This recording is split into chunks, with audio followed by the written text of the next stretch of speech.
Now let's talk about choosing your content topic. So this is filling in the final row on the content strategy canvas. Obviously, got to figure out what are you going to talk about? Not just the type, but literally, what are you going to talk about? And so the final piece of the puzzle really is to figure out what you're actually talking about in your content. And we sometimes refer to this as content pillars or silos.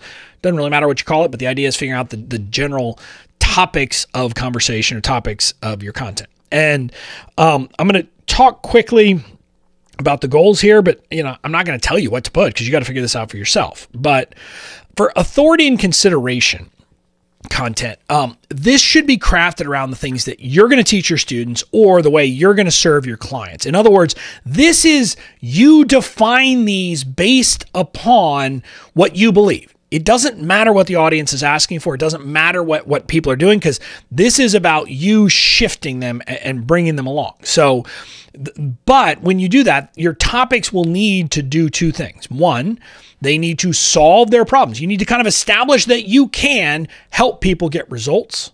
And then the other piece is you need to set out your differentiator. So in a lot of ways, this is content where very specifically you're going to talk about how you're different, how you approach things is different than other people.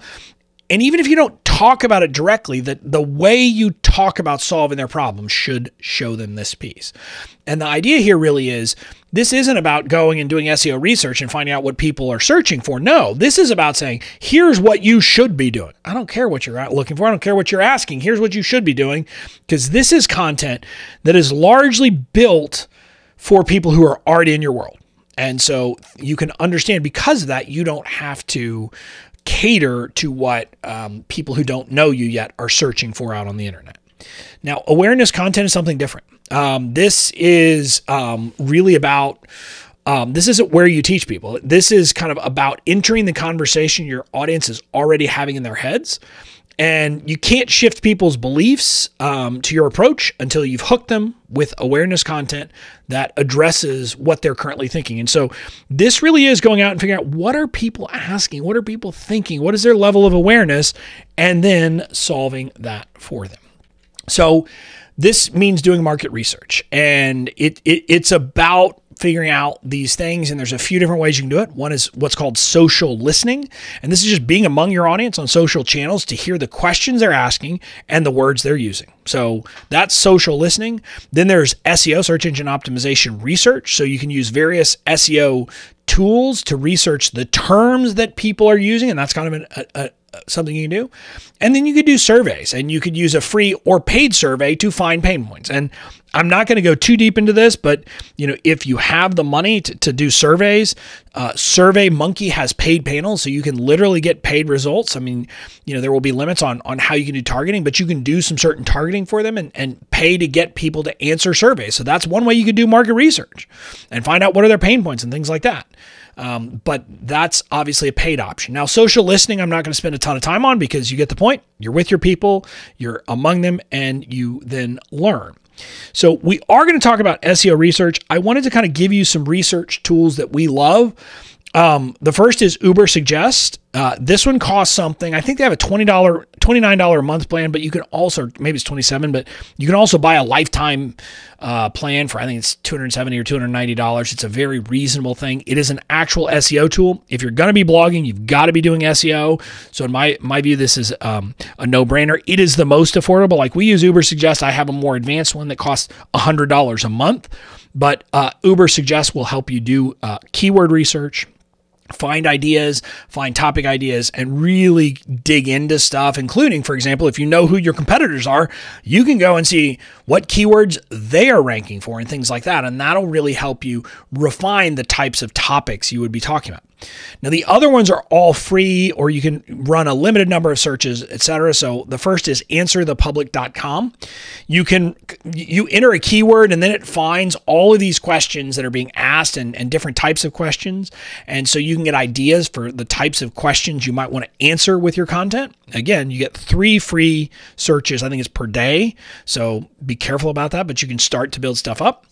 Then there's keywordsheeter.com, and that provides lists of Google autocomplete. So in other words, if I if I went to keywordcheater.com and I typed privacy policy and then I have it do that, what it's going to do is it's going to go and it's going to keep listing, and it'll just keep listing until you tell it to stop different phrases that people are searching in Google that start with privacy policy. So you might say privacy policy template, privacy policy generator, privacy policy free, privacy policy for website, but it'll just fill that in.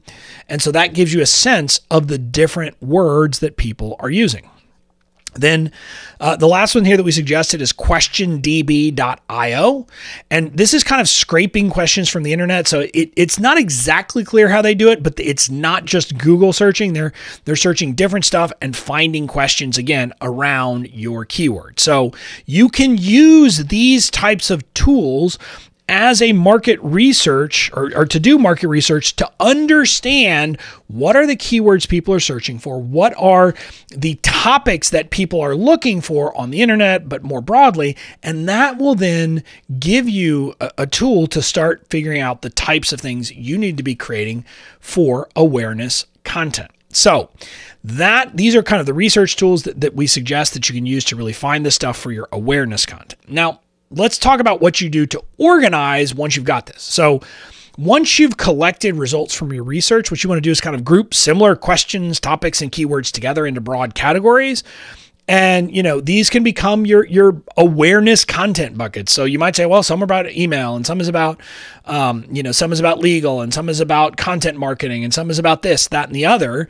And then you'll create content around those topics, and you may decide to do deeper dives into the categories to find more ideas. So it might be that you identify there's a lot of stuff around privacy policy, and then you'll do more research to find other stuff around that, and you'll kind of go deeper.